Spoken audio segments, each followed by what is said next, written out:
રેસીપીમાં સરસ મજાનું ટામેટાં ગ્રેવી પનીરનું શાક બનાવીશું. તો સૌથી પ્રથમ તો પહેલાં આપણે સામગ્રી જોઈએ. સામગ્રીમાં ટામેટાં પ્યુરી 200 ગ્રામ, પનીર 300 ગ્રામ, મોટી ડુંગળી 2 નંગ, લસણની કળી 2-3, બદામ 10થી 12 નંગ જેટલા, વાટેલા કાળા મરી અડધી ચમચી જેટલા, તેલ અને 1 મોટી ચમચી ખસખસ, નાની ચમચી મીઠું સ્વાદ પ્રમાણે ને થોડીક બારીક સમારેલી કોથમીર. હવે આપણે તેની રીત જોઈ લઈએ. તો સૌપ્રથમ તો પાણીમાં પડાળેલી 5-6 બદામને ખસખસ સાથે વાટી લેવાની. ડુંગળી સમારીને તેલ ગરમ કરી તેમાં ગુલાબી રંગની થાય ત્યાં સુધી સાંતળવાની. તેમાં માખણ અને બદામની પેસ્ટ નાખીને શેકો.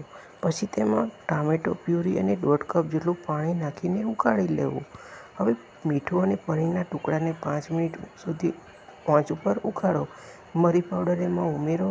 છેલ્લે સમારેલી કોથમીર અને બદામને સજાવીને પીરસો. તો આ રીતે આપણે ટામેટાં ગ્રેવી પનીરનું સબ્જી તૈયાર છે.